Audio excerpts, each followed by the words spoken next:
Trail and ultra runners, what is going on? What's happening? Welcome to another episode of the Koopcast. As always, I am your humble host, Coach Jason Koop. And on the podcast today, we bring back repeat offender Nick Tiller, who is an exercise scientist and researcher at Harbor-UCLA. He is also a columnist for Ultrarunning Magazine, as well as the Skeptical Inquirer. And he is also the author of The Skeptics Guide to Sports Science. If you guys don't have that book, especially for all you coaches out there, go and grab a copy of that book. It will be well worth your while. We bring Nick back on the podcast today to discuss just that. We discuss how we can navigate the murky and turbulent waters of pseudoscience that is gradually creeping more and more into our daily lives and more into the lives of how we want to perform as athletes from both a training perspective and a nutrition perspective. And the way that we orchestrated this conversation is we wanted to move from the absurd to the plausible in order to paint the picture of how some of these things can actually have some common threads that are woven in between them. And at the end of the conversation, we want to arm everybody out there with a toolkit so that you can navigate these waters yourselves, because at the end of the day, a lot of this is going to come down to the individual. You guys have to be your own filters in this arena. I always love working with Nick, and I'm very fortunate that he has been just a tremendous part of the team that I have put together here. He was a technical advisor on the second edition of my book, Training Essentials for Ultra Running, and he's also one of the primary contributors to our research newsletter, Research Essentials for Ultra Running. And I think throughout the course of this conversation, one of the things that is going to come out is why I have him on those team. His eye and his attention to detail, and the fact that he does not care and will absolutely call a spade when necessary, and also brings out nuance within various scientific arguments, is really unparalleled. And I've always appreciated his counsel over the years on various topics when I have brought them to his attention. So with that as a backdrop, I am getting right out of the way. Here's my conversation with Nick Tiller on how to navigate pseudoscience in sports science. You ready to do it? All right, let's do it. Let's do it. I don't know if you're aware of this, but the very first podcast episode that we did was the ISS, was when you were the lead author of the ISSN's position stand on ultramarathon nutrition. Not related to what we're going to talk about today. But the reason I bring that up is that's still the most downloaded podcast that I've ever produced. Is it really? It is. Amazing. And you know what? And which is really saying something. It shows how people find this subject so interesting, because that was over 3 hours long. That's a real heavy listen. So the fact that it's your most, your most popular, most downloaded, not just listen time, downloaded. That, which is pretty impressive. I don't think that was quite early on in my podcast interviewing days. I wasn't nearly as articulate as I could have been. Maybe we should re-record it. I think I can do a better job. We can probably get it down to 90 minutes. I don't know. You and I was actually trying to arrange a call after this, after we record this podcast with somebody else. And I told the person I was arranging the call with, I was like, yeah, this is supposed to end at 3:30, but Nick and I have a penchant for going into overtime with things, so I can't commit to that time. I'll ping you after we're done. It might be, Friday or something. We do like to get into stuff. Science is, there are nuances to discuss. It's never cut and dry, right? There's always a lot more to discuss. Yeah. That's actually a pretty good framework for what we're going to discuss, which is pseudoscience, specifically in sports. But it's almost kind of like going back to almost your origins, because I originally became familiar with some of your work through your first book, Skeptics, The Skeptics Guide to Sports Science. And then I brought you on the podcast, and now that it's almost like full circle in terms of the topics that we're going to discuss. Yeah, a couple of years ago now, time flies. I remember that very distinctly, because that was right at the start of COVID, I think. And we were sort of all in lockdown. I was in the UK at the time. I'd come back temporarily. So everything was shut down. It was a very unusual time for everybody. And so that was kind of a nice breath of fresh air to be talking about something that wasn't COVID, that wasn't about, possible vaccines and this kind of thing. It was a an opportunity just to focus on sport and science and nutrition and ultra and that kind of stuff. I've encouraged any coaches that get into the industry to initially take up that book as a resource. And I think for some of the newer listeners that might not be familiar with you and your work, this is actually a pretty good intro for you. Why don't you kind of go into how you got into what you're kind of like known for now, or like the niche that you've kind of carved out for yourself now, which is being a skeptic in this arena. Yeah, I'd be happy to. Well, I graduated as a sports scientist back in 2005. I got my undergraduate degree in sports science in the US, and it's kind of more kinesiology more broadly. And I did my master's, and at the time I knew that I wanted to work in high performance sport. That was all I wanted to do. And I did that for a while and realized that I was more passionate about the science than I was the sport. Went off and did my PhD. And I was very fortunate that I got a funded PhD, which are fairly rare. Certainly at the time, this is back in 2010, I started at Brunel University in West London. And so to earn extra money, I started to write for mainstream magazines. Just, here and there, once a month, I would just write a couple of thousand words on a topic that I thought was interesting. And they paid me, which is great as a student. And the first couple of articles that I wrote actually were on ultramarathon nutrition stuff. This is back in 2010, and a lot of that content eventually made it into the nutrition stand that we published in whatever it was, 2019. But the other articles that I was writing was on myths and fallacies of sports science. And I don't really know how I sort of came up with the idea to look at this. I guess I was just so keenly aware that as a sports scientist working in the industry, I knew that people were constantly being bombarded every day with these commercial claims, and most of them were just completely unsubstantiated. And it really annoyed me because as a scientist and somebody who comes from a sporting background, I see people falling for these kinds of baseless claims all the time. And I just wanted to write about it. So these two articles that I wrote, they were published in a magazine called Peak Performance, which I'm not sure it's even still running anymore, but they got some really good feedback. It generated a lot of buzz. And I remember thinking at the time, this is back in, as I said, 2010, 2011, that there's a book in here somewhere because nobody's looking at this. This is a really big, really important area. And actually, it's not getting the attention that it deserves. So I focused on my PhD like a good student, but all the time I had at the back of my mind, I kept on accumulating ideas and making notes. And then I eventually published Skeptics Guide to Sports Science 8 years later. But the I want everybody to pay attention to that though. 8 years later. 8 years later, yeah, it was 8 years of just building notes and thinking about the structure and just sort of and also questioning whether, because I wasn't an author at the time, I wasn't a writer, I was sort of a struggling academic, and I wasn't sure that there was really a book in there. I didn't think that I could write a book.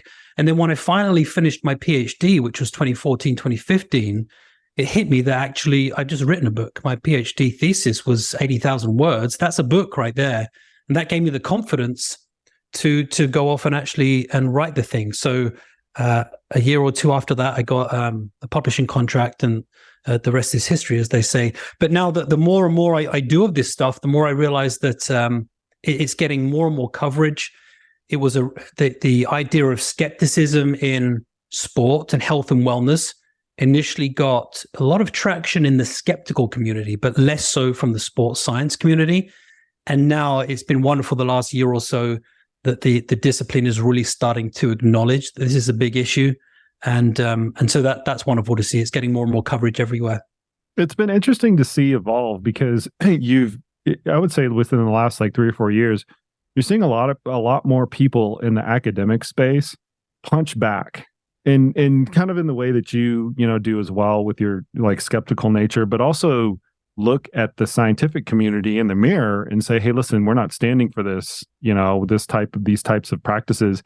And then also taking that into what I'll also call like the lay arena, because that's something that a lot of academics they just don't like to get in the mix, right? It's just they're not, that's not that it's bad. They're just not really cut from that cloth. But for whatever reason, I've seen this like tide of, maybe a dozen or so people, specifically within the sports science arena, start to punch back against all of the social media claims and things like that we see. And I don't know what to exactly attribute that to. Yeah, it's an interesting phenomenon because I came from a very kind of old school PhD background, and my supervisor is an excellent academic and very, very sciencey, but actually he didn't approve of me writing for mainstream magazines at all during my PhD, despite the fact that I was broke and I needed the money. He just thought it was beneath scientists to be doing this kind of writing, which is completely the opposite of the sort of conclusion that I've arrived at now, is that we need more scientists, more good scientists doing this kind of communication. I'm reading a wonderful book at the moment called "Don't Be Such a Scientist" by a guy called Randy Olson, and it's Olson has a PhD in molecular biology. I think he's a retired professor, and he, over the course of about 10 years, he became a filmmaker. And so the book is basically about bridging the gap between science and science communication. And there's a brilliant kind of excerpt that I'll paraphrase, and it's something along the lines of, if scientists aren't willing to communicate with the public about this stuff, then it's going to be left to other people who, number one, don't have the nuanced understanding of the science, and number two, can spin the science into a story to suit their pre-existing narrative. And that's what we're seeing all the time. And so I think, to try and answer your question, I think a lot of scientists now are getting a little bit fed up with people misrepresenting their science, misrepresenting their research. And if we're not going to write about the science and communicate it to the mainstream, then who else is going to do it? Exactly. Right? It's our job. Exactly. Like I said, I've seen it. I've found it a breath of fresh air to see some people in the community to start to take up that mantle. And it has been more prevalent as of recent years, as opposed to, maybe 10 years ago, where there would be nobody would kind of stand up to the claims, essentially, or very few people would kind of stand up to the claims. And there are two types, like that. There are some people who have sort of got some low-level qualifications and some experience, but they've decided to become an influencer in the space, which there's nothing wrong with that, but everyone wants to be an influencer. So they try and bypass the whole academic bit in the middle and try and jump to the end point. But the real inspiring stuff is when you see people like Stu Phillips and Aski Jukendrup and Brad Schoenfeld, who have the academic credentials and the experience, and they've done the research, but they're also very, very prominent on social media. And, guys like Tim Caulfield and other, brilliant academics who are fighting the good fight because they have the scientific credentials and the knowledge, but then they also are they've got the social media following and the presence online as well. And so that's really inspiring to me to see those kind of, those guys fighting the good fight. So what we're going to do today is we're going to kind of go through a continuum of pseudoscience, essentially, from the most egregious offenders to the things that are kind of like misrepresented, which is what we were just talking about a second ago. And I think it kind of, to set this up a little bit, and a little bit in the name of the people that are listening to this and kind of rolling their eyes and thinking that Nick and Koop are just going to start bashing everything, we do want to walk through it in kind of a sequential outline for the things that everybody at least should recognize as nonsense, to things that are plausible, to things that have been misrepresented. And throughout that continuum, I hope the links start to show up to people in terms of what gets manipulated and what gets changed from each one of those steps. And then at the end of the day, what we kind of want to leave people with was essentially a toolkit of sorts, or at least as big of a toolkit as we can build in this 5-hour podcast, or however long we're going to stay on the air. However long that we can stay on the air, we can build this toolkit for these people so that they can take away and they can start to apply themselves. Because at the end of the day, there's going to be more bullets dispensed than people can arm themselves and defend against. That's just the nature of social media. There's information flying at us 1,000 miles an hour, 1,000 times a day, and it's almost impossible to lean on all the fine people that you just mentioned right there to filter through it all, because they're only human and they can only handle so much. And at the end of the day, if we are more people with the right kind of like set of skills, so to speak, to navigate this, I think the better. So I'm gonna hand it off to you. We've prepared some examples. We're gonna start with the ridiculous stuff first. the kind of the most egregious offenders, the things that are kind of like completely implausible. So Nick, I'll turn it over to you. You can kind of explain this category of stuff that we're going to talk about, and then that'll start to set the tone here. Yeah, so I've kind of broadly split it up quite arbitrarily into, you got this spectrum, and at one end of the spectrum, you've got, as you've said, the completely implausible, the completely ridiculous stuff that violates the laws of nature. At the other end of the spectrum, you've got actually just bad science, stuff that has been peer-reviewed, that has somehow slipped through the net, that if you read it, it just looks like a normal peer-reviewed journal article, but actually it's only when you start to pick it apart you realize that there are lots of flaws there. And then somewhere in the middle you've got these very interesting scenarios that seem to mix plausible and implausible claims. And look, everybody knows that magic infrared earrings that help you to lose weight are not a real thing. I mean, not everyone, because they're still selling them, right? So some people are buying them.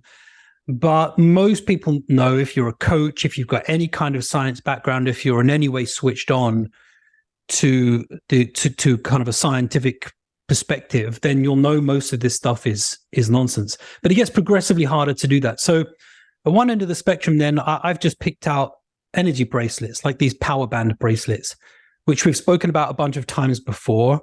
And these are the things that, if you know anything about the laws of nature, you know that they're completely implausible. So the power balance bracelets, which incidentally, they went bankrupt in about 2011 because they were hit with this very, very hefty fine from the FTC, I believe it was. No, it was the Australian Consumer Commission, the ACCC. And they were making these completely unsubstantiated claims.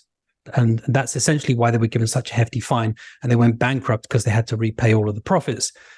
But before that, they were an industry that was worth tens of millions of dollars. And this is literally a bracelet that you wore, and it had holograms in it that resonated with the body's natural frequencies to improve strength and wellness and vitality.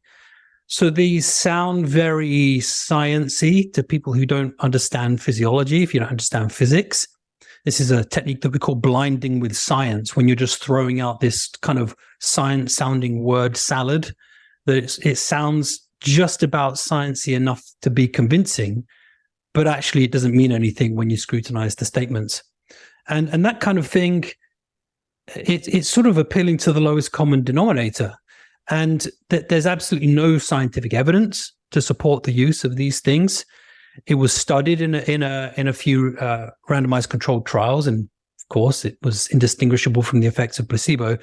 But the main reason it was so popular is because the company very, very shrewdly sponsored a bunch of athletes and celebrities. So it was worn by famous celebrities like David Beckham, who was absolutely huge at the time, athletes like Roger Federer, racing drivers, Rubens Barrichello, Wasps Rugby Football Club. I think Zinedine Zidane, soccer player. Yeah, exactly. Yeah, MLB. Some NFL players were wearing it. So they very smartly bypassed the whole scientific process, knowing full well that the thing wasn't going to be supported by the science, and instead they funneled all of their money into marketing. So that's kind of a very easy example to look at. So another example that pops to mind is these bracelets or earrings or other bits of jewelry that apparently emits infrared radiation to shrink your fat cells. You can buy these things on Amazon for like $20. And I talked about it in a lecture I gave at Michigan State University recently, and it got a nice chuckle from the audience because they're a scientific audience. But as I said, some people are buying these things because they don't know the difference between the science and the pseudoscience. Can you think of any examples that kind of you think might fall into this category that are just so ridiculous that they're so ridiculous, but people are actually still buying them? Well, the power bracelet one was the first thing that I came to mind when I asked you to kind of talk about this. And it was sheerly because of the prevalence within the league sports that we saw at the time. I mean, you saw every Major League Baseball player wear some version of this around their wrists, and there was also like a pendant as well. And I just kept thinking to myself that, first off, the economy can't be that big to where the company is sponsoring that many Major League Baseball players because they have to command so much for an endorsement. So somehow they're getting word that this might work through some game of, telephone throughout the, some sort of like cultural phenomenon, right? Within the clubhouses and within the kind of the band of players and things like that. But I think what a lot of those players fail to realize is just how impressionable that was on the general marketplace. People see that and they're like, oh, like to your point, oh, David Beckham was wearing this, I might as well, wear it. There's no harm in it. And that was another thing that I wanted to kind of bring into the forefront, right? Because that is a common criticism of, hey, why are you knocking all of this around? Because there's no harm in it. Is there actual harm in some of these things that we tend to put in the most ridiculous category that we just mentioned? For the most part, no. Somebody wearing a power balance bracelet thinking that it's going to improve their balance. Superficially, particularly if they're wearing it for sport, then you'd assume no. I can think of a couple of more nuanced examples. What if somebody bought a power balance bracelet for their elderly uncle who's unstable, and they genuinely believe maybe they've got some a nervous system dysfunction or a disorder of the nervous system.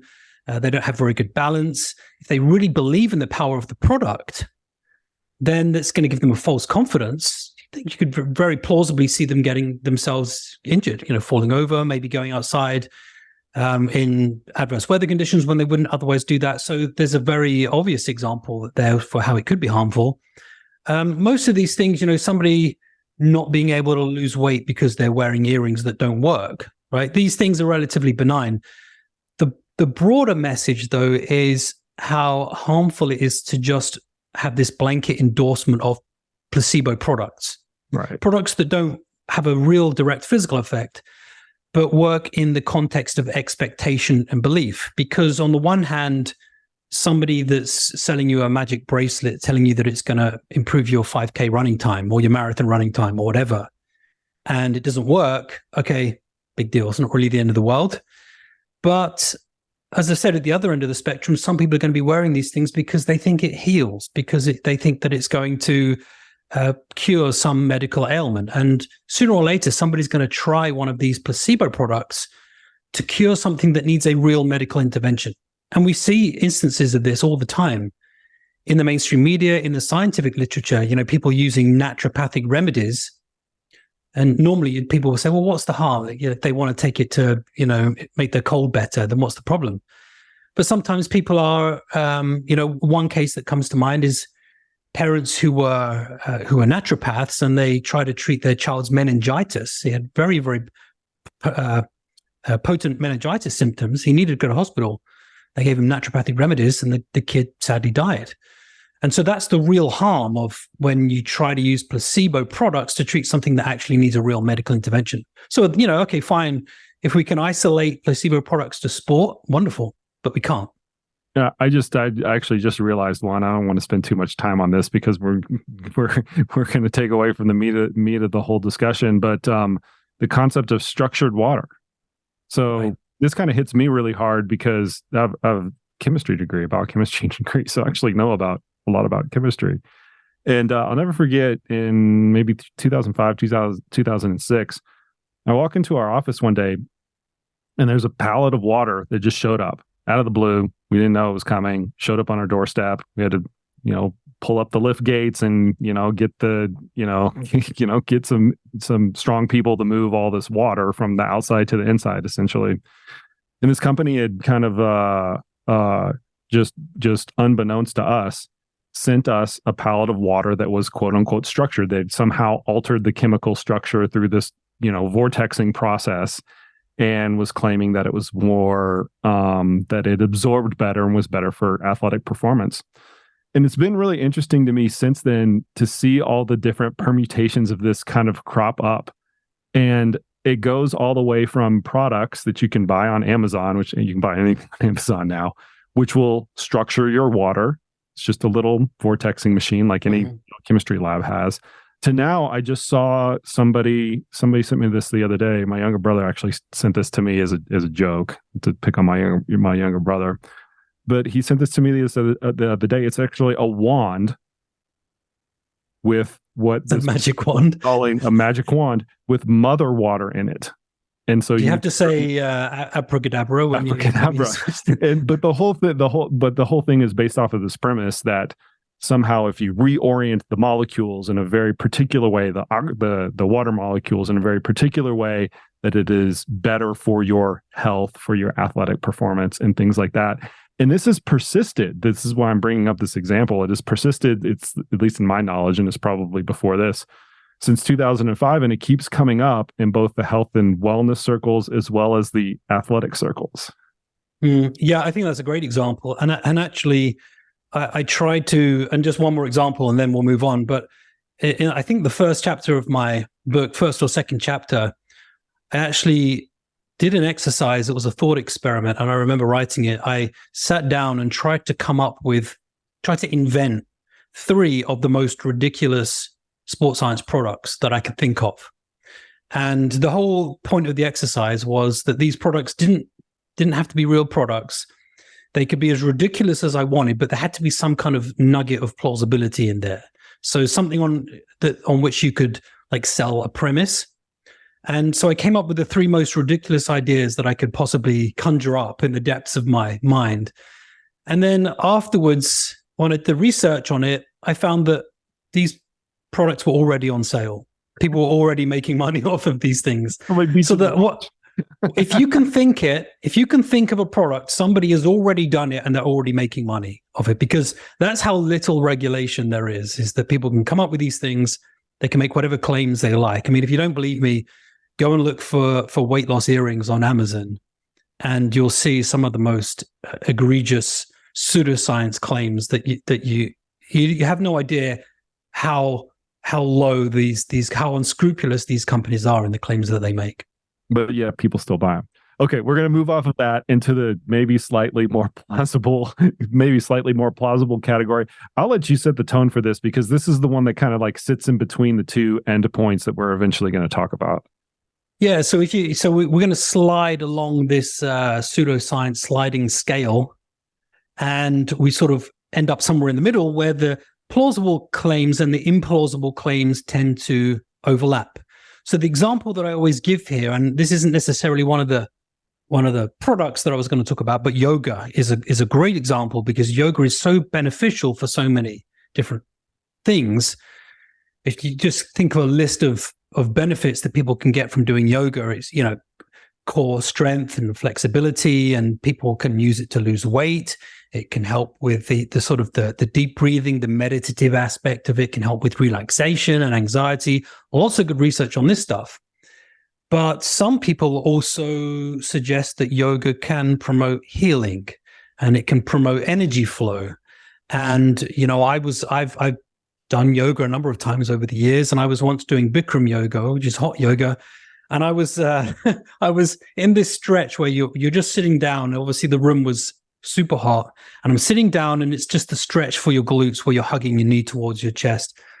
And the yogi is walking around the room in this very calming voice, and he says, "This stretch is excellent for the lower back, and it's very good for your gluteal muscles, and it's good for your liver, and it's going to help to detoxify your blood as well." And I'm thinking to myself, okay, I was with you on the lower back and the glutes, but you lost me on liver squeezing stretches.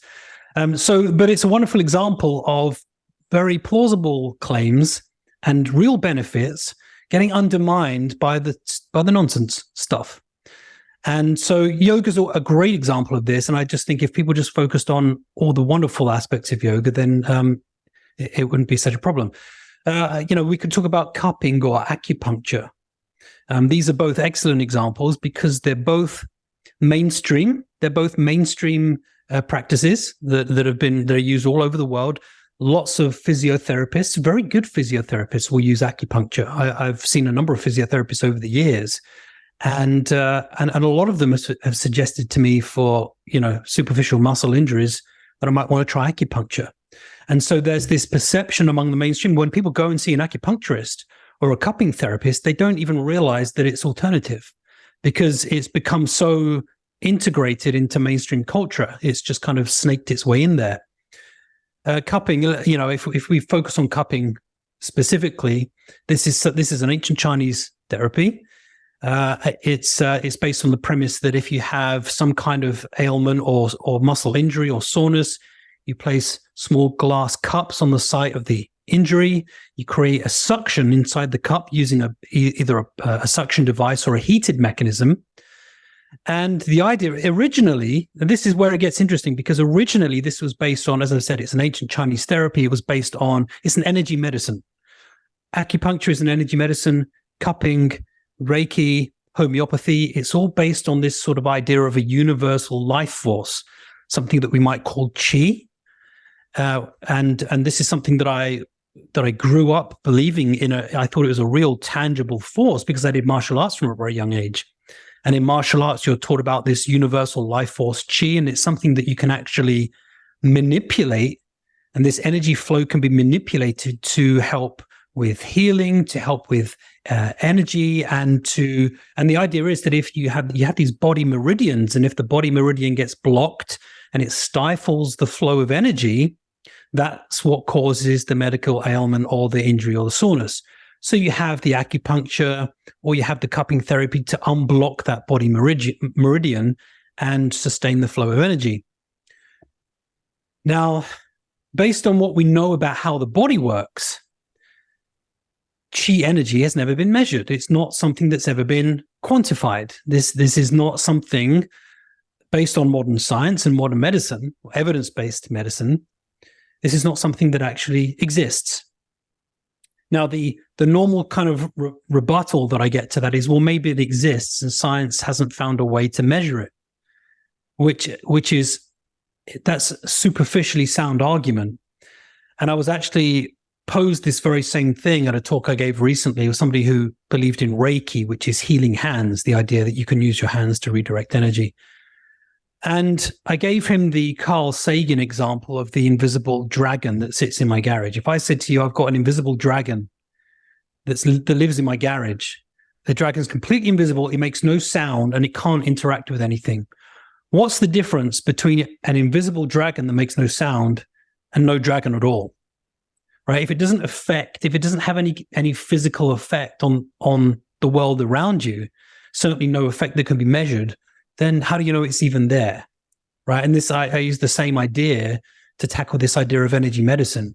Okay, it might be there. We can speculate and hypothesize that there's some kind of invisible universal life force in existence, but there has to be some kind of system or structure for the things that you're going to base your beliefs on. Otherwise, you're going to believe everything, right?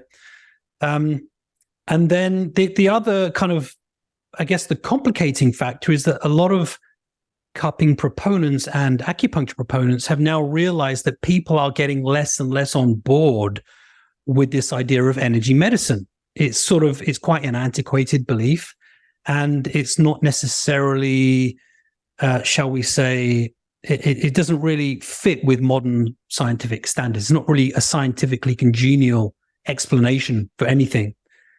So proponents of these practices are now replacing the words energy flow with blood flow.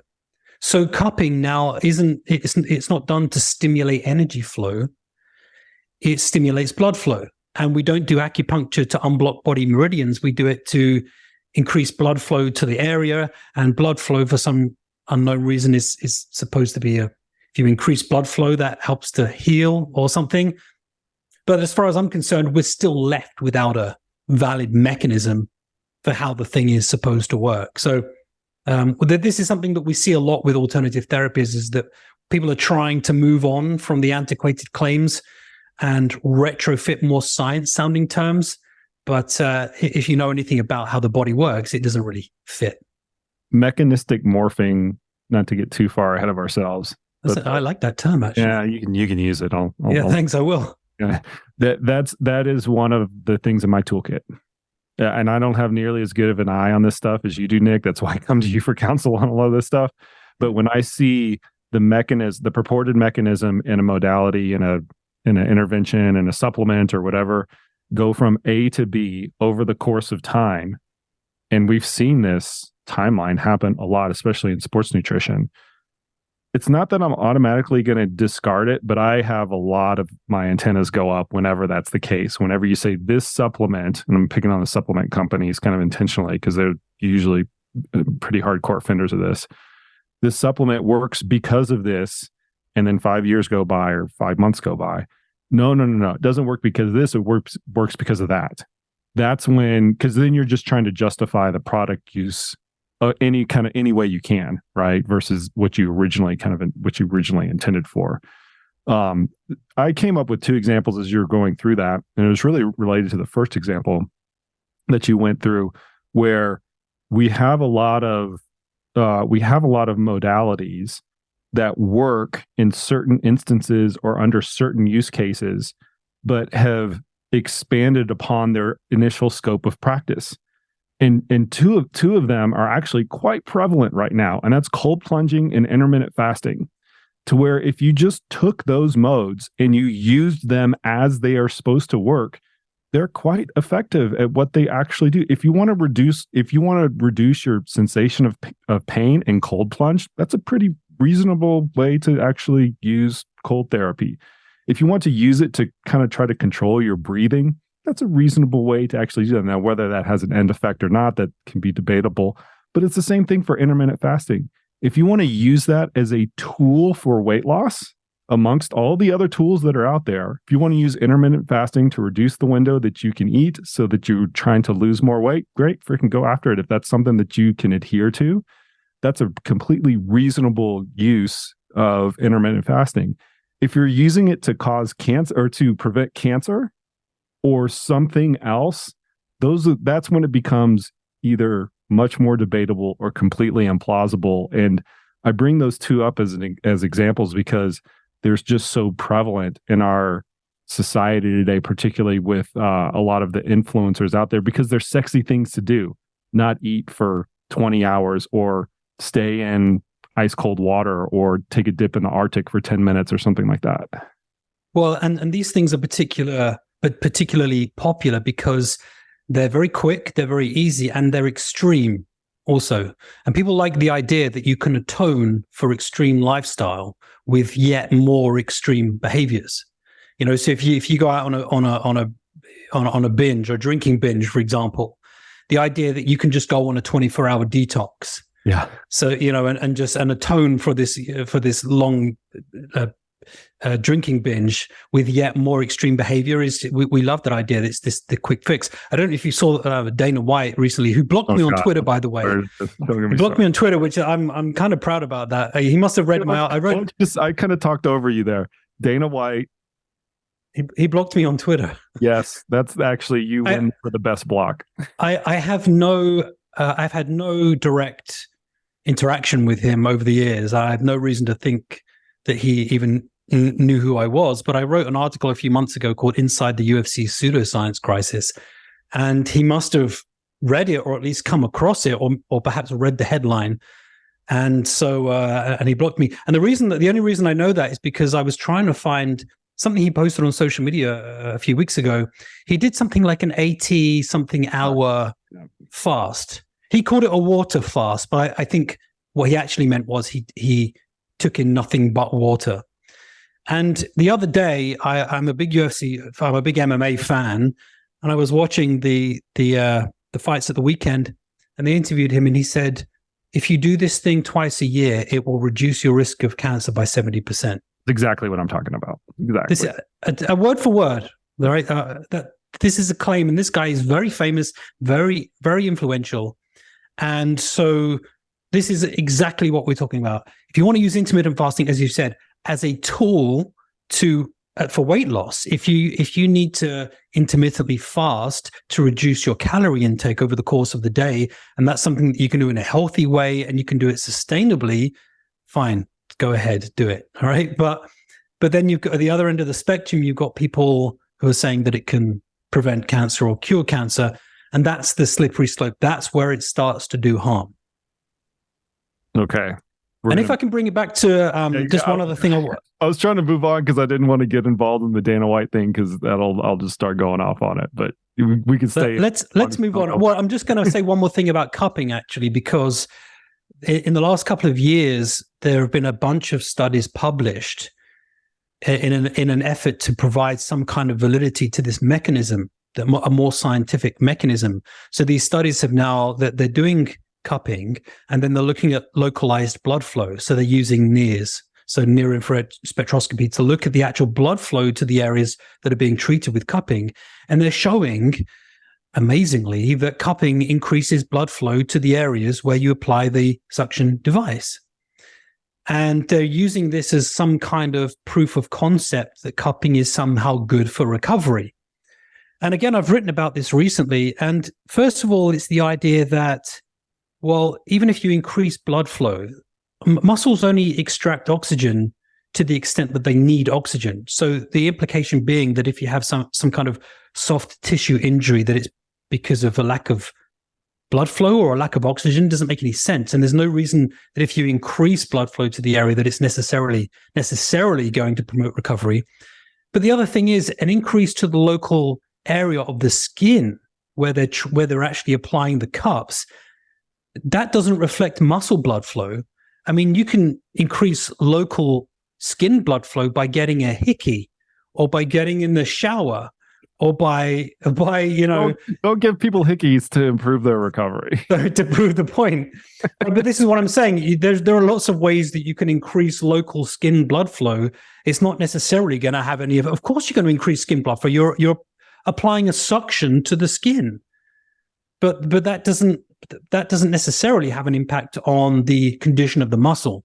But there are a whole string of these studies that have been published recently to retroactively validate the more scientific sounding mechanism, but I'm still not convinced.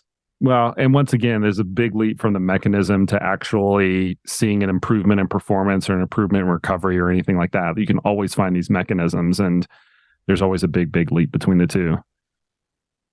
Right. So moving on then, now we get into the weeds category before we start to get too into the weeds with intermittent. Right. Well, this is a little bit of a tougher subject to try and address, because I guess you can think of the first two categories as pseudoscience type 1 and pseudoscience type 2. They all fit into this category of interventions that are doing an impression of science, but really when you start to tug at the threads, the whole thing unravels. But at the other end of the spectrum, you've got just bad science. This is stuff that it's real research coming from real labs, and it's usually published in peer-reviewed journals, sometimes very good peer-reviewed journals. And if you don't have the training to be able to unpack some of these things and to look at the statistical analyses and to determine if the methods are appropriate for the research questions that are being asked, then you might read the abstract, or you might even just read the title, and you'll start sharing it, and you might even base training or coaching on some of these things. But actually, sometimes you're looking at a study that is just overtly bad science. And we've got a couple of examples of that we can talk about. You want to start? I guess that the one that I was going to bring up was a paper that was published in 2022. I think it was towards the sort of middle or end of last year. And let me just look up the full title, because I want to give people the opportunity to go and look it up in their own time. I'll leave a link to the full paper in the show notes as well. Okay. Nick. So the full title is Association of Vitamin D Supplementation in Cardiorespiratory Fitness and Muscle Strength in Adult Twins. As I said, that was published in the journal International Journal of Sports Nutrition and Exercise Metabolism, which is a pretty good, fairly well-established sports nutrition and metabolism journal, even though the title is not very concise. And very, very, to give you an abridged overview, this was a twin study. So they got monozygotic twins. So these are identical twins, and they split the twin pairs into two. One group were a control group. So they just did nothing for 60 days, and then they tested them before and after. And I'll tell you the test that they did in a moment. And the other group, so the other twin member was the experimental group, and they were given vitamin D, sort of a moderate dose vitamin D every day for 60 days, 2 months. There were no other interventions, and they were specifically asked to keep your diet the same, keep your regular physical activity and exercise training the same. These were sedentary people, so untrained. And then before and after the 60-day intervention, they did a muscle test, which was basically a very, very rudimentary test. It was a hand grip dynamometer.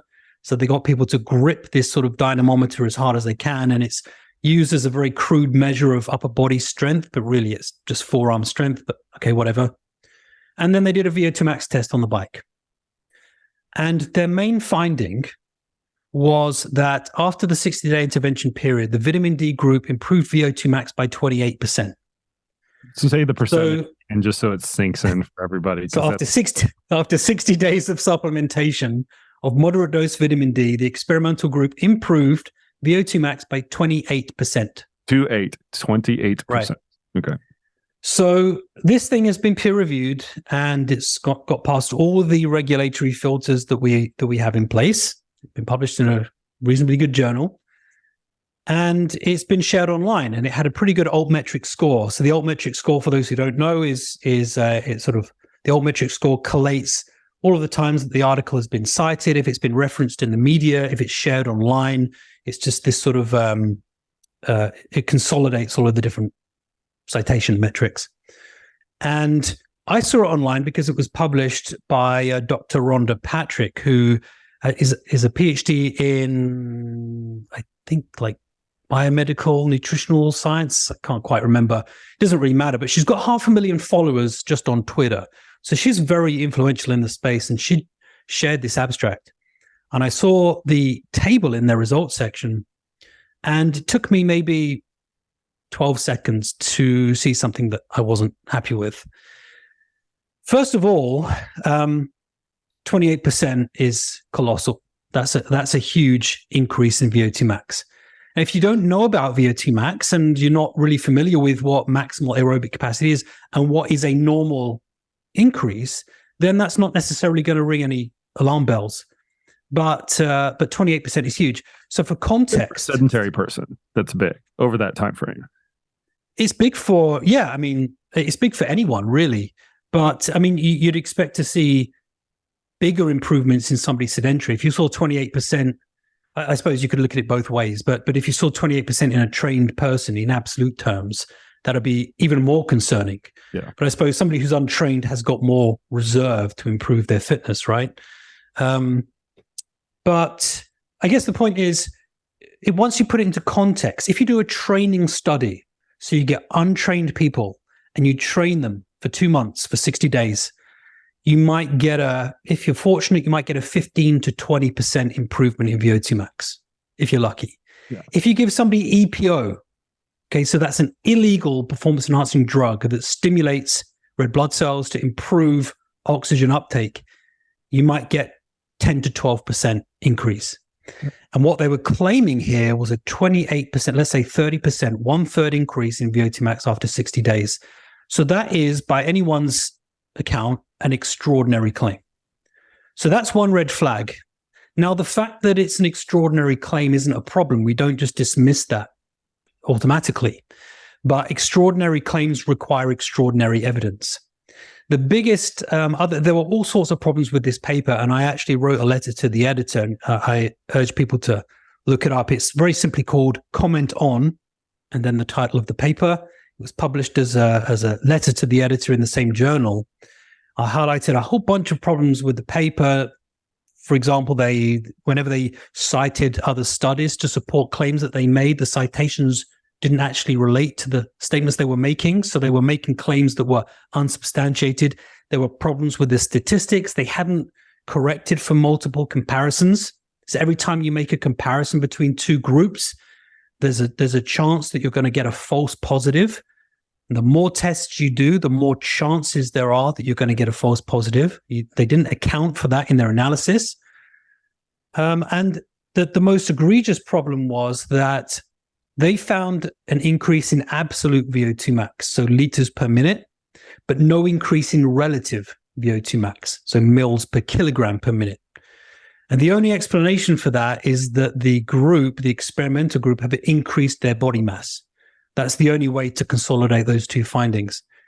And when I did some basic math, I found that they had to have put on about 45, 50 pounds over the course of the 60-day supplementation protocol.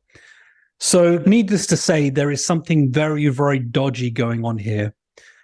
Credit to the editor, credit to the journal. They launched an investigation. They asked the authors for the raw data so they could do an independent statistical analysis. And wouldn't you know it, the authors said, sorry, data's not available. Somehow it got deleted in the process. That was enough to convince the authors that there was some kind of major fabrication or some other issue going on here. And the article was eventually retracted. So that's a wonderful example of a paper that superficially looks sound. And it was published in a mainstream journal. But once you start to tug at those threads and you scrutinize the details, the whole thing completely unravels. And it's now, a lot of people have contacted me. They're using it now as an example, as a teaching tool in research methods classes for undergraduate and postgraduate students on how to dismantle a published paper. And that was, no offense to your work, Nick, which is brilliant. That was pretty easy. Because even me with a relatively untrained eye, I remember when this paper came out, and I remember when Rhonda Patrick shared it, everybody went berserk. All of the pro vitamin D people, because you got to remember the time, right? It was right during COVID, and there was vitamin D link with COVID, and so it was just popular everywhere.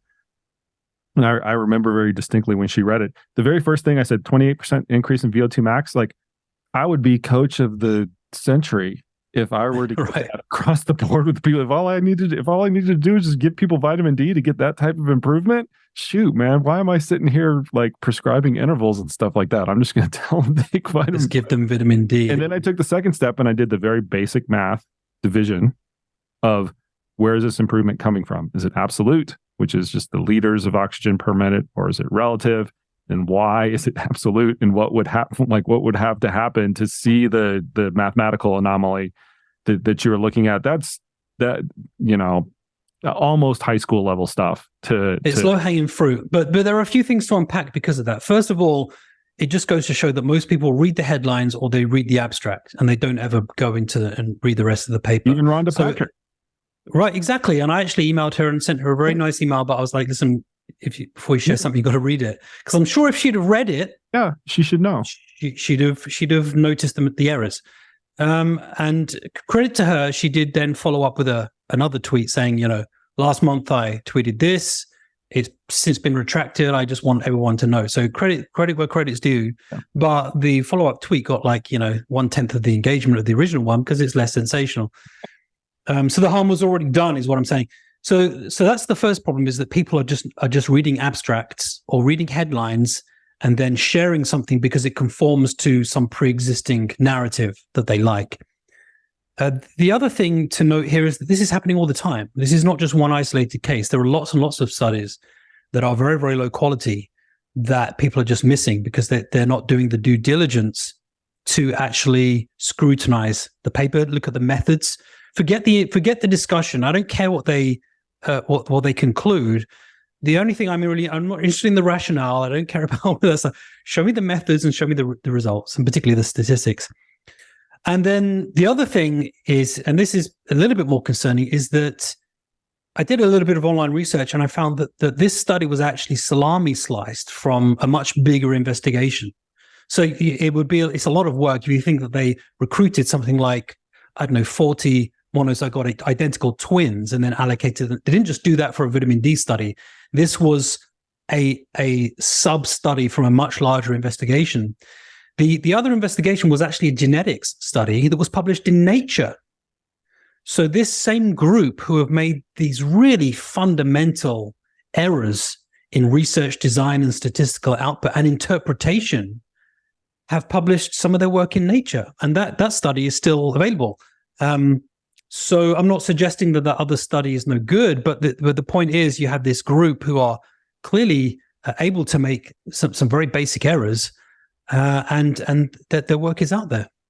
Okay, so now we're going to move into something where it's both bad science and extremely relevant to our audience. getting down to the sports specificity side of things. It's another study that you and another co-author, Asker Jukendrup in this case, commented on, dealing with oxygenated water.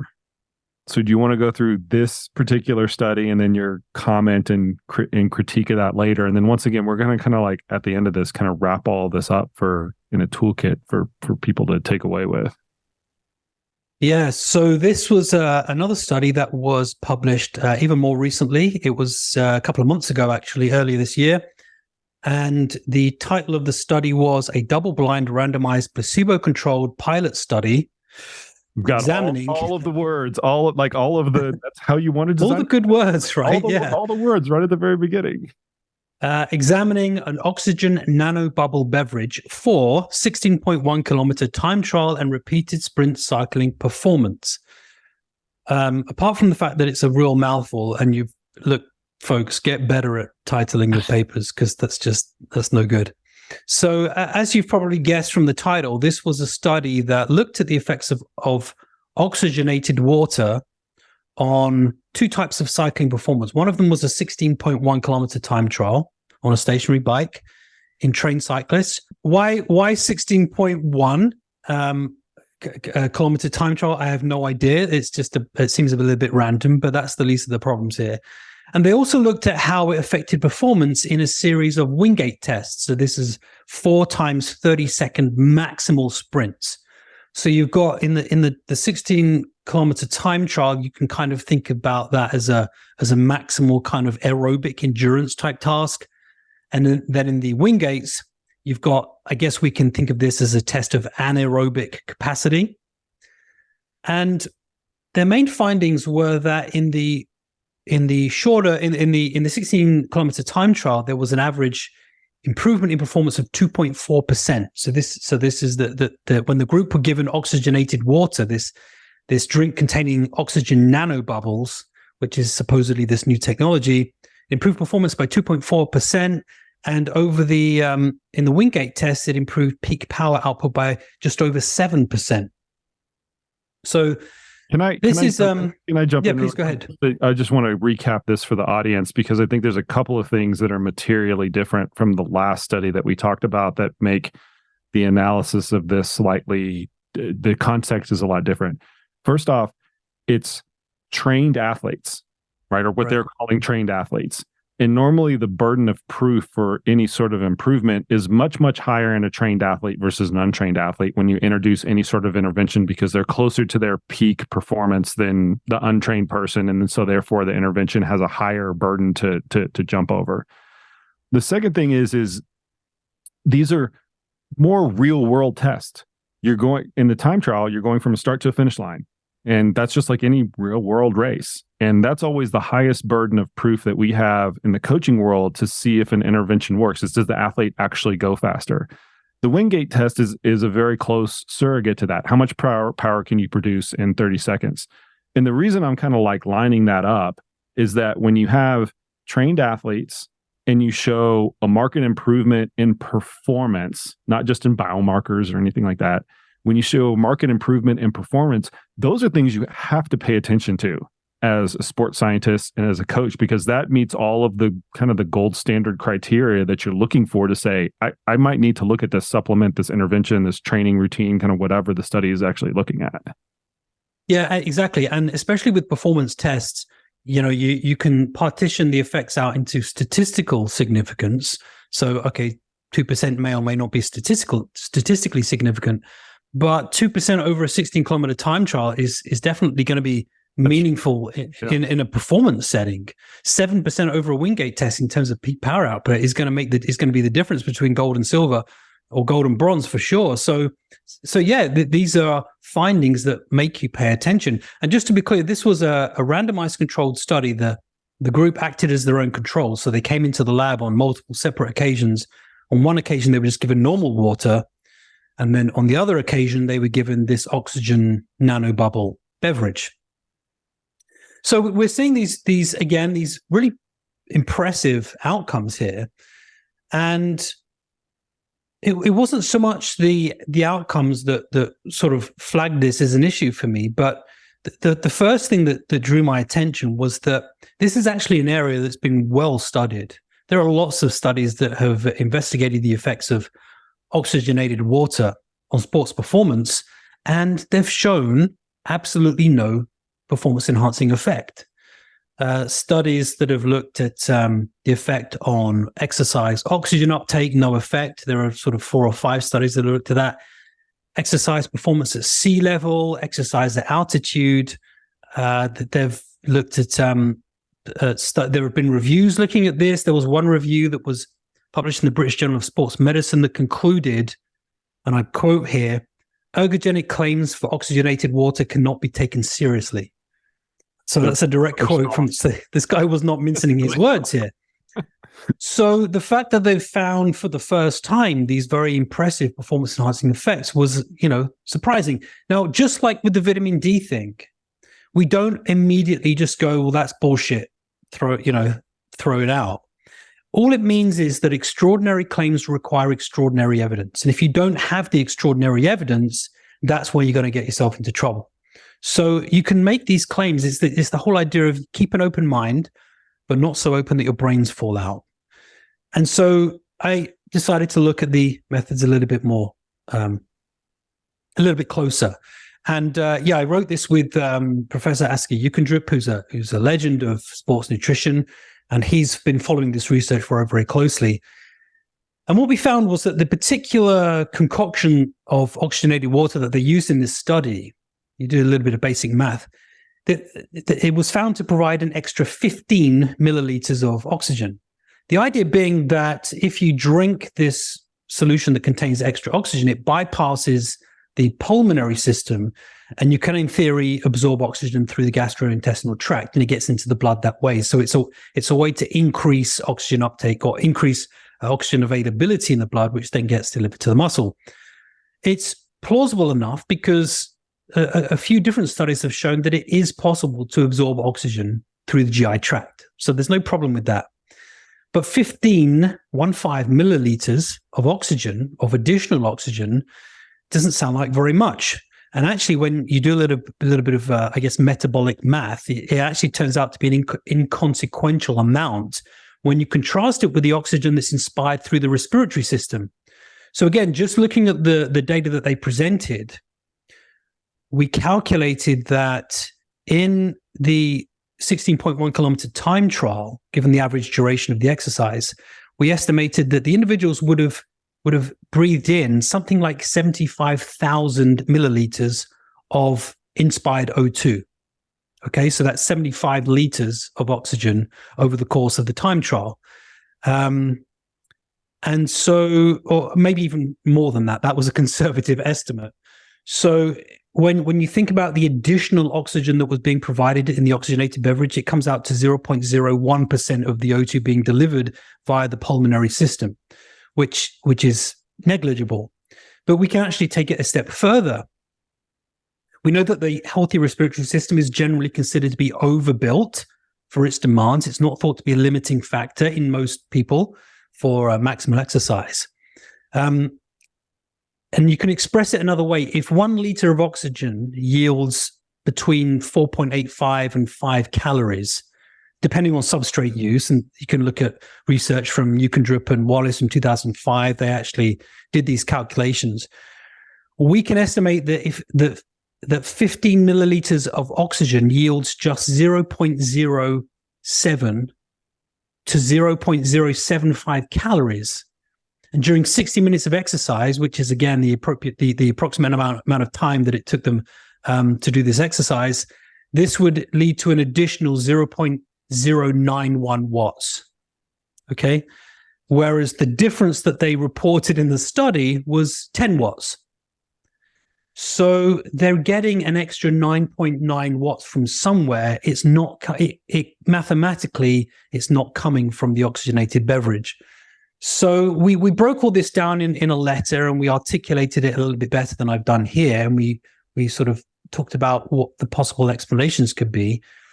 And I always like to talk about Occam's razor, which is this often misused and misquoted principle of parsimony. It basically suggests that the The explanation that requires the fewest assumptions is normally the correct one. And the only rational explanation for these published outcomes is placebo. Is that the individuals were not appropriately blinded to the fact that they were getting an oxygenated beverage. Now, I'm open to hearing other explanations, but I'm not buying the fact that it's coming from the oxygenated beverage because the math just doesn't add up. Well, and the very first line in the paper, I'll just read it to put a pin on it. They're assuming that that somehow you're able to increase the amount of oxygen that you can uptake through the beverage itself, through the gastrointestinal tract. And very specifically, it says there's emerging evidence to suggest that the gastrointestinal tract may provide a gas exchange surface for oxygen uptake. And there's a citation in there for whatever. And once again, absolutely plausible. Yeah, you can do that, but not to the extent that could explain the improvement in performance. Not even close. And that's the point that you were making is, while yes, this might actually be true, it's not even close to the extent that you're actually purporting it to be true. Right. And the difference, and that's completely ignoring the fact that over the Wingate test, they found an extra 60 watts. So there was, on average, 60 watts higher peak power with the oxygenated beverage. That's an anaerobic test. That means without oxygen. So how can an extra 15 milliliters of oxygen improve Wingate performance by 7%? It's bullshit. It's bullshit. Come on, folks. We've got to do better than this. That was my first one too. I was like, Wingate, it's an anaerobic test, or whatever term you want to use for anaerobic. That it's specifically designed as a test for anaerobic capacity. But again, it's published, it's been peer reviewed, and it's got through the filters. And part of the problem is that academics don't get paid to do reviews. There's an ongoing argument whether they should or not. Some people think they should, they shouldn't. That's another discussion entirely. But the fact is, academics are already busy. They're drowning under the data that they've got. They're drowning under papers that they need to grade, their teaching load, and people just don't have time to actually do diligent reviews, and really dig into the weeds on these things. And that this is why these sort of papers slip through the net more frequently than they should. So people are now wondering, Nick, after we've kind of gone through this, because once again, both of these studies have this aura of authority associated with them. We went through one where it was proliferated by a number of, very popular and well-intended social media figures that you would assume had vetted it much better. We have another one just within the title, and I'm going to reread the title again and put my emphasis on it, just to kind of drive home this point. A double-blind, randomized, placebo-controlled pilot study examining an oxygen nanobubble beverage for a 16.1 kilometer time trial and repeated sprint cycling performance. The beginning of it is laced with everything that you want, right? You want a study to be double-blinded. You want a study to be randomized. You want a study to have a placebo control. This is the gold standard of research design. Yeah, exactly. And so you have these two examples that, at least from the surface, look like they should be gold standard types of studies, and yet they end up being garbage.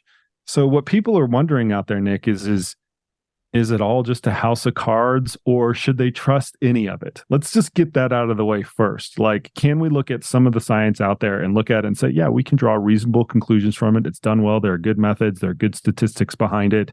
We can dig into this one.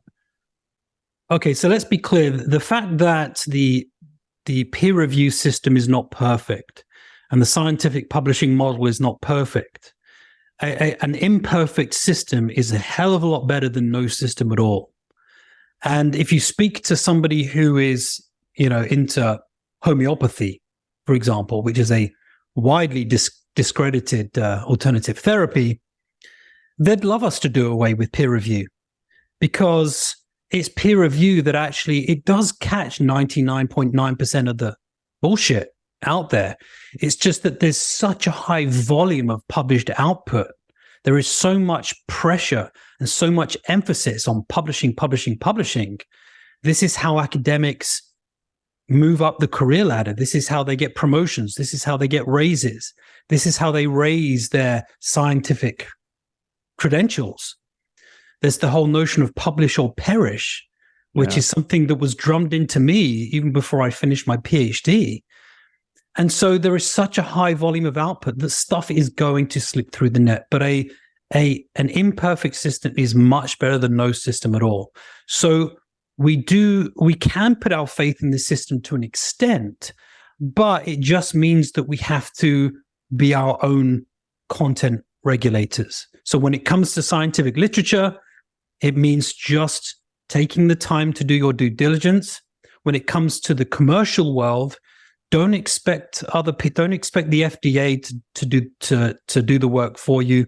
Don't expect social media platforms to crack down on misinformation, because it ain't going to happen. You've got to be your own content regulator, and be better at spotting the nonsense when you come into contact with it. Distinguish the science from the pseudoscience. That's a really tough ask. And I'm kind of speaking from, I mean, it is for even us, and in particular me. I mean, I'll tell a humbling story that's, equal parts relevant to this conversation. And also I'll use it as a pseudo plug for our Research Essentials for Ultrarunning newsletter. Is, every week we sit down and we discuss a different paper. And I would say that I give it a cursory review. I think that's an accurate way of describing the level of scrutiny that I put on it. I look at it, I breeze through it. I said, is it interesting? Is it relevant? And does it at least have something to stand on in terms of the results and maybe the methods? It's not the finest tooth comb or the finest filter, but at least it serves as an initial filter. And then inevitably, once we get into the meeting with you and me, Steph Howe, and Jim Rutberg, who's a primary author on it, we end up finding all the moles and hairs, and maybe half of them we end up banging our heads against the table because there's some egregious error within the methods and or the statistics. And that's me going through it with not an expert, but at least an experienced eye, maybe not even a trained eye, but at least an experienced eye where I've looked at this stuff for 25 years. I might not have the academic credentials and have that type of academic background, but I'm at least used to applying that filter. And I use that as a little bit of a case to kind of like set up the fact that don't feel bad. Don't feel bad that if you saw something and you took it as whatever, and then 5 months down the line, Nick Tiller shreds the nanobubble, article to tears after you've already bought 5 cases of it, because that kind of stuff is going to happen. It's very hard to weed through this. I want to take the remainder of the time with this podcast to try to arm people with things that they can actually do as they're navigating this whole landscape. And the whole landscape starts with the scientific papers themselves, but then also ends up in the people who are proliferating them, whether it's on social media or whether it's a colleague or whatever. And I think you and I can both go through some kind of like practical pieces of advice and even workflow that we use to really like navigate these waters that really anybody can kind of take and at least be an initial course filter on some of these things. And then as you develop the skill behind looking at these, that course filter hopefully gets a little bit tighter and a little bit tighter and a little bit tighter. So I'll turn it back over to you, Nick, again. Like, what's this, what can people do to help themselves be their own filter in this arena? Yeah, this is a really important thing because we want people to be able to have some kind of toolkit, I've got 4 points that I'm going to talk through very shortly. That is just a way for people to look at when they're being confronted with a claim, with some kind of assertion. Somebody's trying to sell you something. And it might be that they're trying to sell you something in terms of a monetary exchange, but other times they're just trying to convince you of a point of view. They're trying to sell you an idea or a premise. And there are 4 steps that you can take to give you a reasonably good idea as to whether this is a valid claim or not. Now, once we get into the more detailed side of things, like reading a journal article, you've got to there's no getting around it. You have to have a reasonably good understanding of statistics. I think unless you have a pretty good understanding of research methodology and statistics, I think you're really going to struggle to understand the nuanced aspects of a research paper. I rejected a paper this morning, only earlier today, that was submitted to the journal, and they just made all these fundamental statistical errors, and it had a statistical power of 15%, which basically means that if you find a significant result, there's a 15% chance that it's a real result, right? And normally we expect a threshold of 80% at least. And because they had a very, very small sample size and a very, very small, they were looking at very small effect sizes. We decided that, look, we're not even going to send it out for review. So I rejected to even send it for. And this is coming from within the academic community. So don't give yourself a hard time because you don't understand the nuances of scientific research. But even before we get to that point, there are several things we can do. So first thing is to look at the claim that you're being faced with, or the assertion, and just look to see if there are any red flags. So what do we mean by red flags? So if it's a marketing campaign or some kind of commercial claim, you can look to see if they're trying to manipulate your biases in any way. So for example, are they talking to you about how popular the thing is? America's most popular whey protein, over 1 million units sold worldwide, right? This is an argument to popularity. They're trying to exploit this bias that we have for assuming that something that is popular is necessarily effective, when, of course, the two things are mutually exclusive. Or it could be the appeal to nature. We see these labels for all natural ingredients, free from chemicals, now stamped over all the foods and the supplements that we look at and various diets. And again, this is a bias. We have this natural ingrained bias for natural produce. There's no reason why that should be the case, but that's a bias that we have. And whenever somebody is trying to manipulate your biases this way, they're trying to make up for the fact that there's no actual evidence. There's no scientific evidence. Because if something is evidence-based, they're going to lead with the evidence, usually. But if they're throwing out all of these what we call logical fallacies, and they're trying to cut to the core of your biases, they're using an emotive argument, or if it's a fear-based marketing, something called direct response marketing, then there's a good chance that there's no evidence to support the thing. So that's your very first step, is look at the claim being made and just have a look and see if it's trying to manipulate any of the biases that you have. Are you going to go in a logical sequence, or are we just going to ping pong back and forth? How do you want to do this? Well, I'll just kind of go through them 1, 2, 3, 4. But if you want to interject, or if you want to comment or unpack anything I've said, then feel free to do so. I didn't know if you were going to crescendo into something, and I didn't want to ruin the arc. No, that's fine. I'm just going to go 1, 2, 3, 4. All right, perfect. Okay, so that's your first port of call.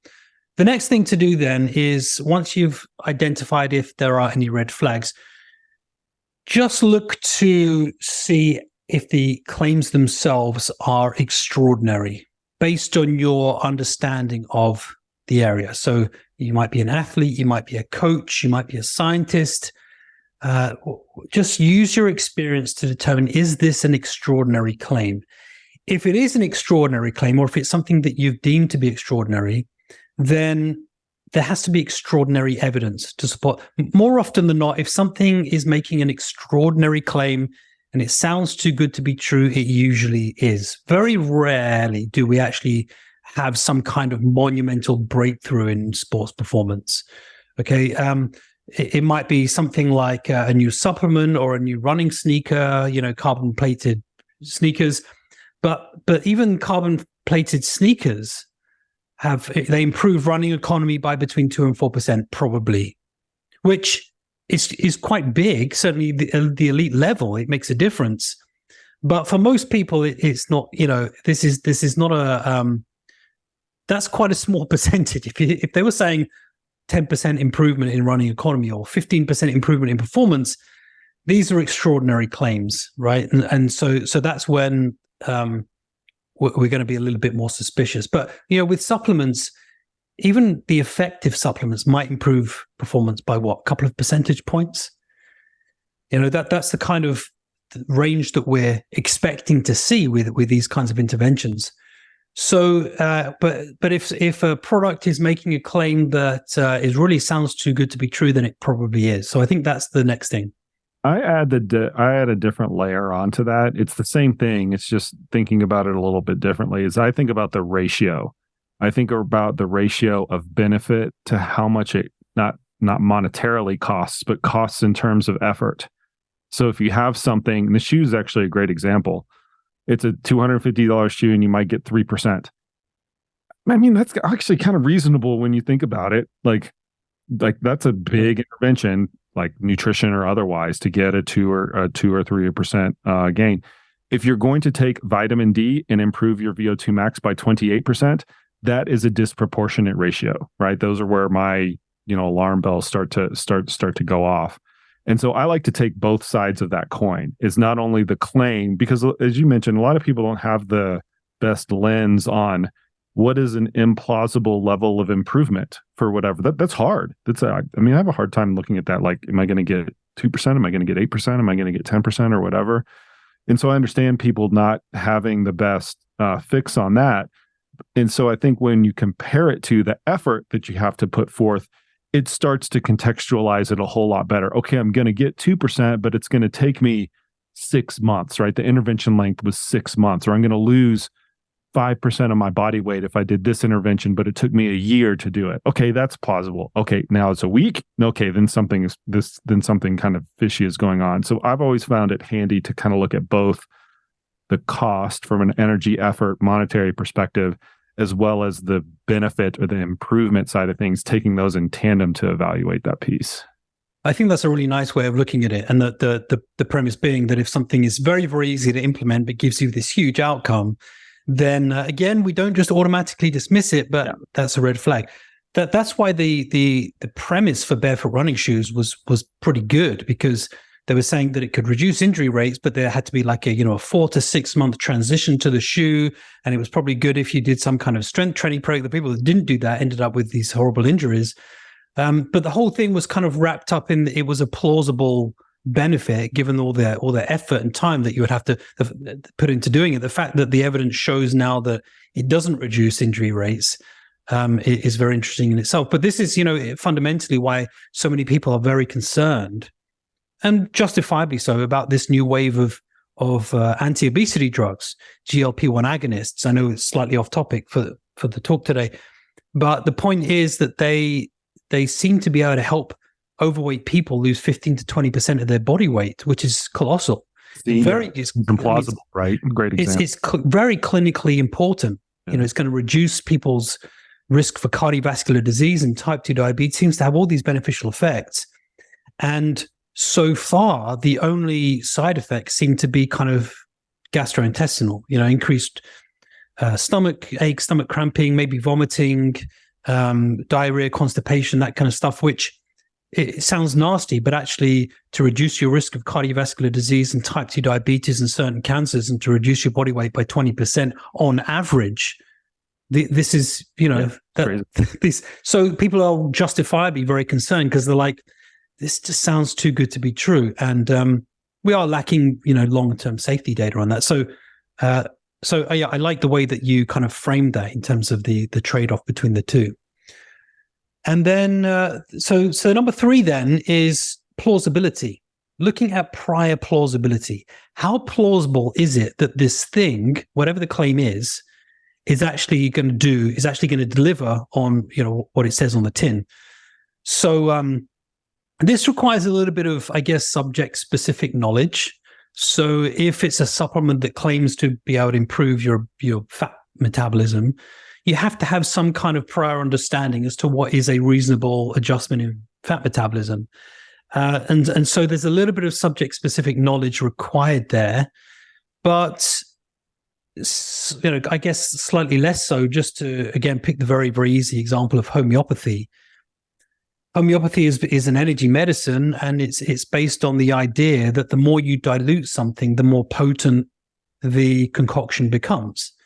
Now, if you have any understanding, you're a biochemist, if you have any understanding of the laws of chemistry and physics, you'll know that this is nonsense. That's not how things work.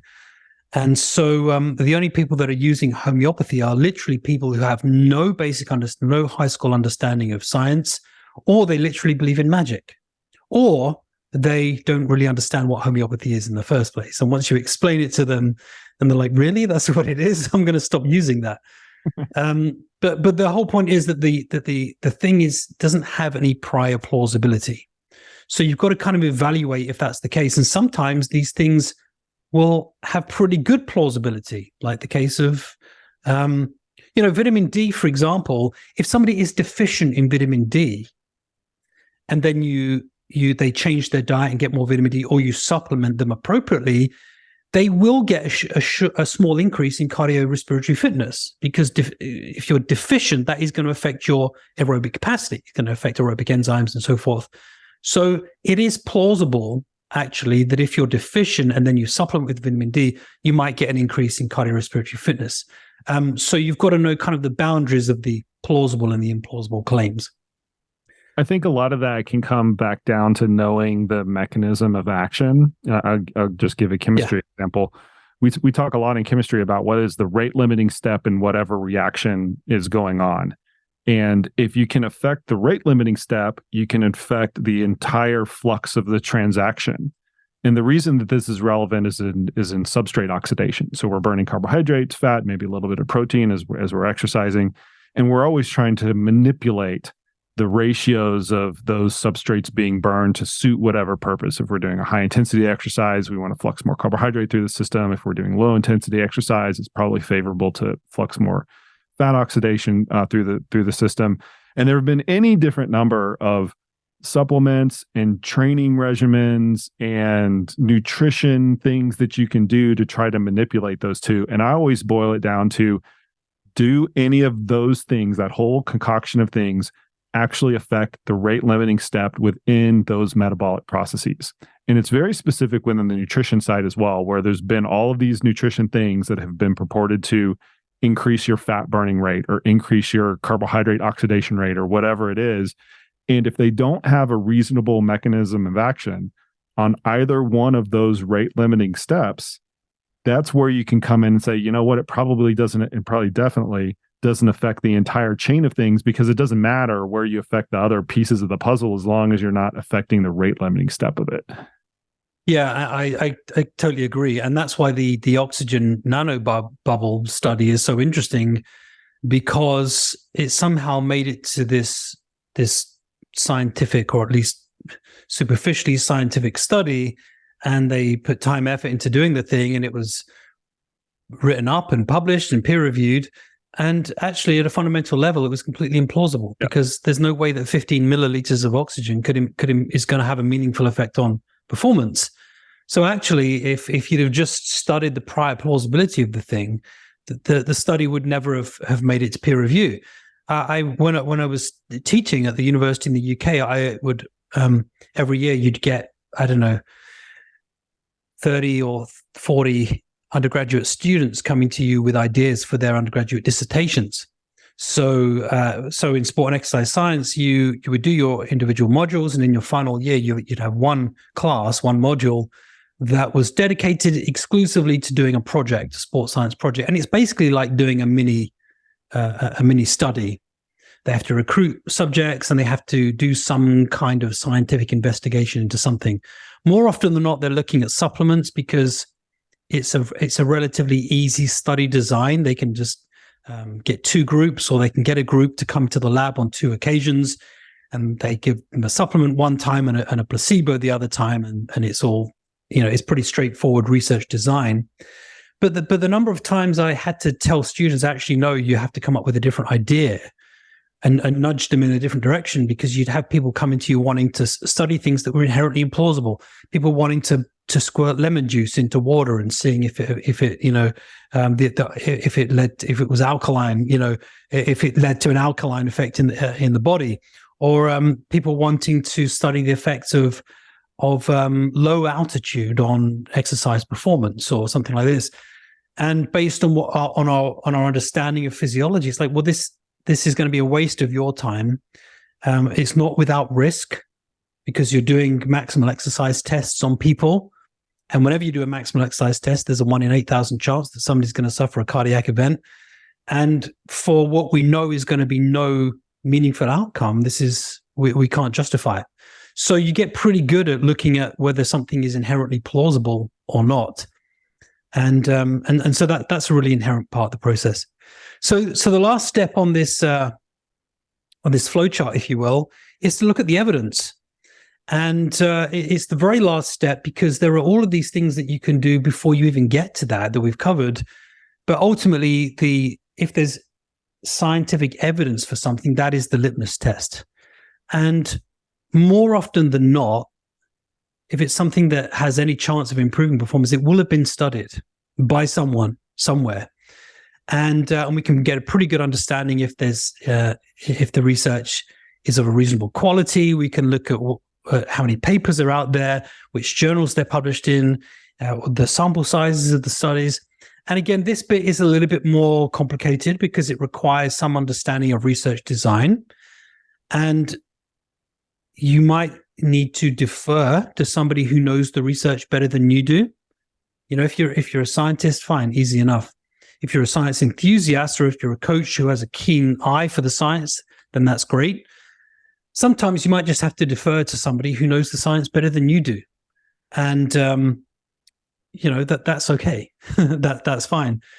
But the point is that you can't just read the headlines, and you can't just read abstracts and assume that what you're reading is necessarily true. There has to be an extra layer of scrutiny. Otherwise, you're just going to, because you can find a study to support any kind of intervention that you want to apply, any kind of supplement, any kind of, whether it's acupuncture or cupping, all of these things that we've talked about as being inherently pseudoscientific. There are lots of positive studies showing that cupping is effective for various things, but they're low quality studies. And if you look at the high quality studies, the ones that are actually placebo controlled, the ones that are actually randomized controlled trials, that have a decent sample size, that have good statistics, it shows that it doesn't work. So that takes a little bit of subject specific knowledge. But hey, look, if I can learn this stuff, anybody can learn it. And so you don't have to have a scientific degree. You don't have to have a PhD to learn these skills. Anybody can learn to play guitar. Anybody can learn to speak a foreign language. Anybody can learn to read a scientific paper. You've just got to put in the time to acquire the skills. I want to riff a little bit on one of the aspects that you just mentioned, and that is go to somebody who's more knowledgeable in the area.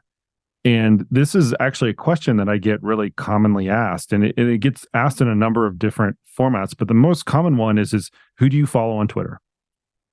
I get a ton of great information on Twitter, but it's only because I have a very well curated list. And I don't always bat 1,000% on that. I've put people on that list that I shouldn't have, and I've removed them since then. But it has been something that I've done very deliberately over the course of my career. And it's hard to weed through who actually you should be listening to and whose opinion you should probably not take as seriously.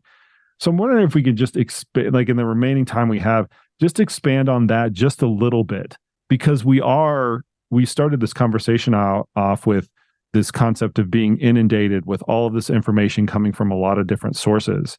And a lot of people sound like experts when they in fact are not. And a lot of experts who should be experts actually mess up every once in a while. We're all humans, and that actually happens.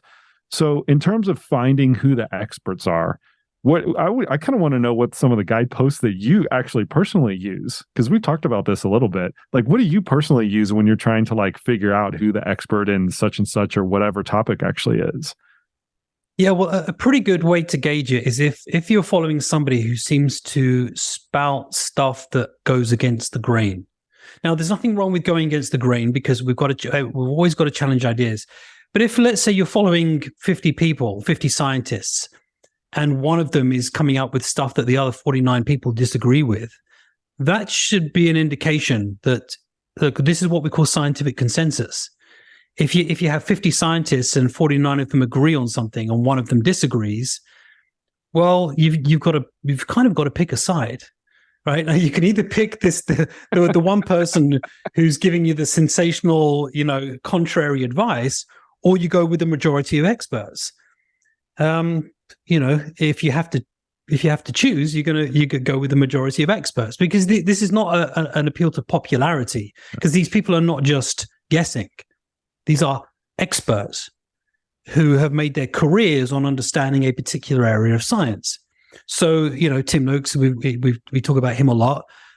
By all accounts, he's an expert on lots of different subjects, and he's got this huge body of work behind him. But when you see him talking about, spouting anti-vax rhetoric and climate change denial and low carbohydrate stuff, and pretty much all the experts disagree with what he's saying, that right there is your indication that maybe he's not the best person to be taking advice from on all matters. Here's another one who's blocked me, by the way. Tim Noakes is my celebrity block too. Yeah, yeah. Not quite as rich as Dana White, so I'm not at that level yet. But Tim, well, and again, just to be clear, I had basically zero interaction with him. Yeah. But it's the fact that I pick people up on when they start spouting bullshit. So I think this is a preemptive block on his behalf. A lot of them are trying to curate their feed because they don't want a lot of the sentiment against whatever they're purporting to show up in their feed. It's an intentional tactic that they're taking in terms of blocking the people that are going to present some sort of counter view, whether that's the majority or view or not, to their actually viewpoint. So it's a deliberate curation tactic for their social media presence. Right, exactly. Yeah, and it kind of works, I guess, because they're creating this echo chamber where they only get exposed to ideas that they're more inclined to. Here's how I started it, honestly, and I don't profess to say that this is the most surefire tactic. It's certainly taken me a lot of work to do it, but I actually like it because it's an engaging thing. Is I initially started, when I started to build this list up, with the people that I knew were the bedrocks, the people that I could count on the most, the Asker Jukendrups who we just listed earlier, the Louise Burkes, the Stu Phillips who we talked about earlier. There was maybe 8 or 10 of them that I started out with. And then I started to look at who was referencing and whose work they were admiring. And I spiraled the list out very carefully, spiraled the list out from there. And then I spiraled the list out a little bit more, very, very, very cautiously, maybe 1 or 2 people every month or something like that I would initially add to it. And I don't know what some people will think about that really critically and say, well, now you have your echo chamber of 6 people that you kind of initially introduced, and now all you're getting is kind of like the same thought process. But I don't know. I mean, it's kind of served me well because every once in a while I'll get in some of those contrarian opinions. But now I have a consensus essentially built across all of those people to say, okay, should I pay attention to this contrarian opinion or not? But the fundamental proof point is I started with the people that have been kind of the bedrocks in their particular domain, the Roger Crom and the biomechanics side, or even Walter on the biomechanics side, people on the nutrition side, like Louise Burke that I just mentioned. And I just gradually drew out the bullseye circles from that very center point. And I don't know, like I said, it's just been something where I think not that I've got the perfect formula, but I think it's something where it served me really well, at least. Right. But also if you want to understand about new developments in sports nutrition, you follow qualified sports nutritionists like your Louise Burke, like your Stu Phillips, like Jukendrup. If you want to know about developments in strength and conditioning, you follow Brad Schoenfeld, you follow, these kind of, or Stu Phillips again. If you're looking at, and this is when you start to see a lot of health and wellness influencers, Huberman, for example, who is an expert neuroscientist. Yeah. And he started off talking about neuroscience stuff, but now to get more and more engagement, he's had to sort of stray from his lane, and now he's talking about now if I want to get advice on new supplements, I'm not going to go to a neuroscientist. I'm not going to go to a neuroscience influencer. I'm going to talk to dietitians and nutritionists who understand this area very precisely. If I want to understand about protein metabolism, I'll go to this person or this group of people. And if I want to know about ultra endurance type physiology and that kind of stuff, then there are specific experts that you can call upon. I mean, I wrote a whole article for Skeptical Inquirer some months ago about health and wellness influencers, and I actually ended the thing with a list of actions that you should put in place for deciding if health and wellness content is worth engaging with. And one of the things that I suggested is to filter out superficial content. So if you're following someone who, number one, is constantly straying out of their lane, then that's a red flag. The other thing is if you're following a fitness influencer, for example, and their content is essentially them in workout gear with some quote that needs to be on a coffee cup, then that's the kind of stuff that you can ignore. If somebody's giving you real, tangible advice and it's within their wheelhouse and it's evidence-based, so they're supporting their statements that are being made, then that's stuff that you can be a little bit more comfortable inviting into your inner circle. But we've just got to be a little bit more conscious of how much misinformation there is out there, and start to curate our feed so that, okay, if you're going to follow somebody, there's got to be a good reason to follow them.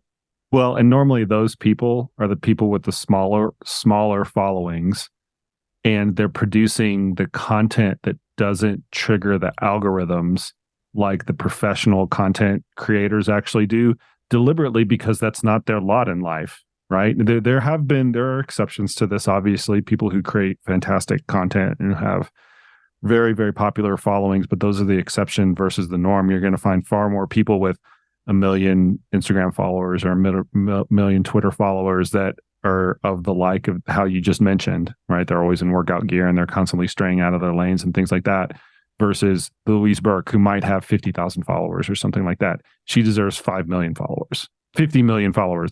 Actually, Louise, even on Twitter, she's got like 15,000 followers. And there was a study actually published from out of South America the other year by Maracolo and colleagues, and they looked at fitness influencers on Instagram, and they found an inverse correlation in that the more followers somebody has, the fewer credentials they had for the particular area, and vice versa. And this is kind of intuitive to me, because if somebody has loads and loads of followers, there's a good chance that they are a full-time influencer. They put all of their resources into this thing. And the reason that they have so many followers and they have so much engagement is because they're constantly spouting the very sensational, contrary stuff, the stuff that is going to be favored by the social media algorithms and our own internal algorithms. We're gonna share stuff that's sensational. We're gonna share stuff that goes against the grain, because that's the stuff that is so intriguing. Whereas the experts, number one, they're much more likely to have full-time jobs as scientists, as coaches, as whatever, as educators. But also, they're much less likely to want to share sensational content, because science, day in, day out, is very dull. It's incremental advancements. It's nothing sensational. Now and again, you'll get a big breakthrough, a big discovery, but day-to-day science is relatively mundane, which brings us back to this idea that if something is very extraordinary, very sensational, just be inherently skeptical of it right off the bat. Okay, I'm going to put you on the spot here, Nick.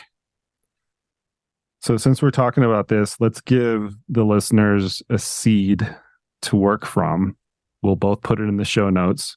You and I, after we finish recording this podcast and before it comes out, we're going to come up with a list of 5 people in 4 different domains that everybody can go out and follow on Twitter tomorrow. Louise Burke's is going to be both of ours. We're just I just looked it up, 16,000 Twitter followers, which is a tragedy.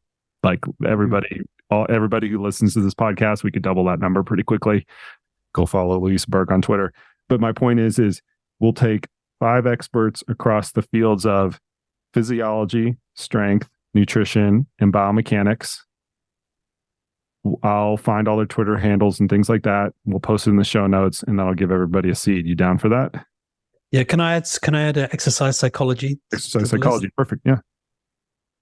I already know who my follow is going to be. You can probably guess it too, but no, I think that's a really, really nice way to do it. And then, as you say, I liked your method of starting with this core group, and then see who these are individuals that don't just take our word for it. Look at their credentials, look at their experience, look at their history, look at the stuff they tweet. And how little followers. Right. Yeah. And then you just gradually expand your circle based on the individuals that they are referencing, that they are citing, that they are engaging with. And you can just slowly start to curate your follows. And you can be a little bit more confident that the information that you're seeing on a day-to-day basis has some kind of scientific validity to it. And I guess the ultimate rule is, look, followers are not credentials. Yeah. I think that's a perfect place to leave it, Nick, even though we're going to give Louise about 10,000 more followers after this podcast. Exactly right. our little modest contribution to it. Nick, I'm going to link up your website, the book, some of your work from the Skeptical Inquirer.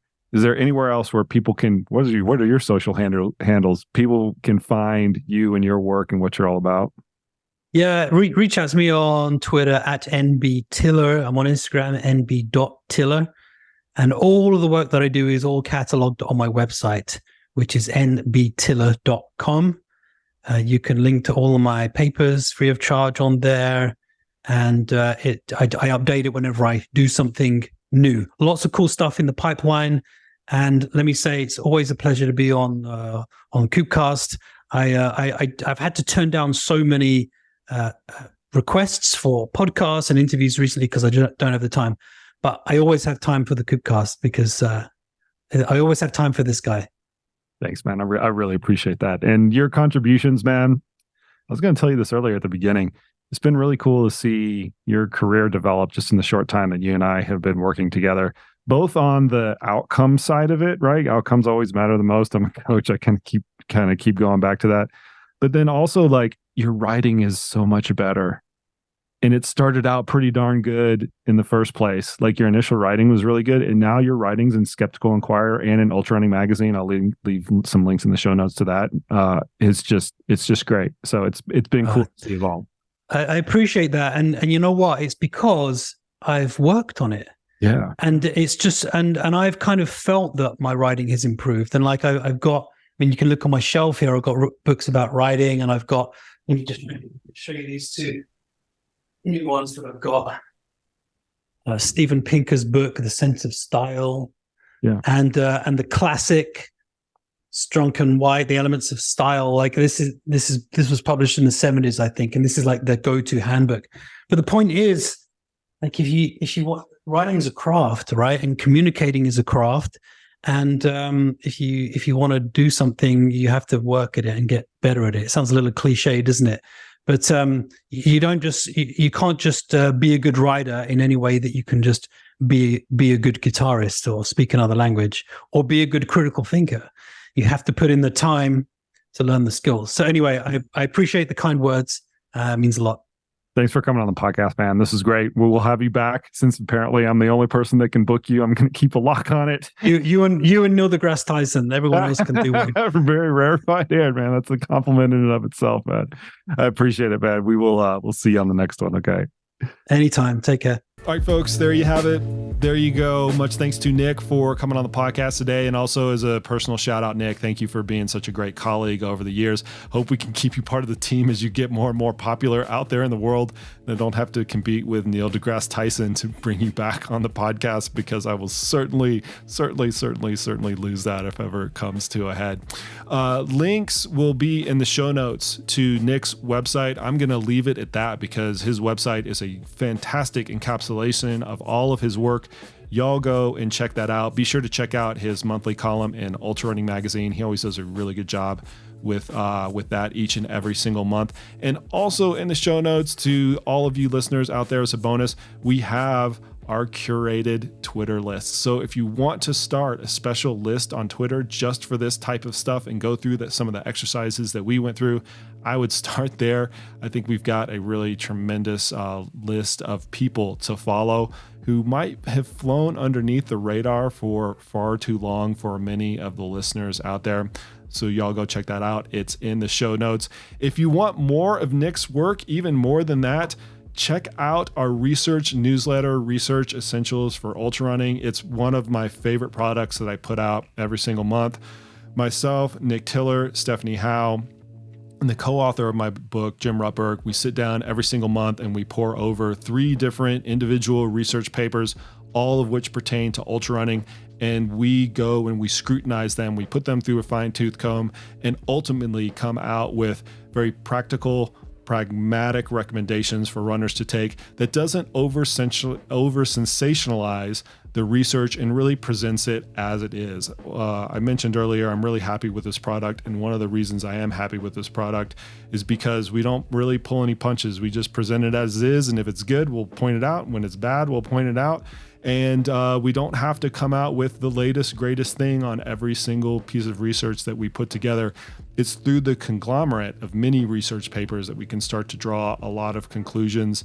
And I think that this newsletter strikes the right balance between all of that. There'll be a link in the show notes to that as always, so y'all go and check it out.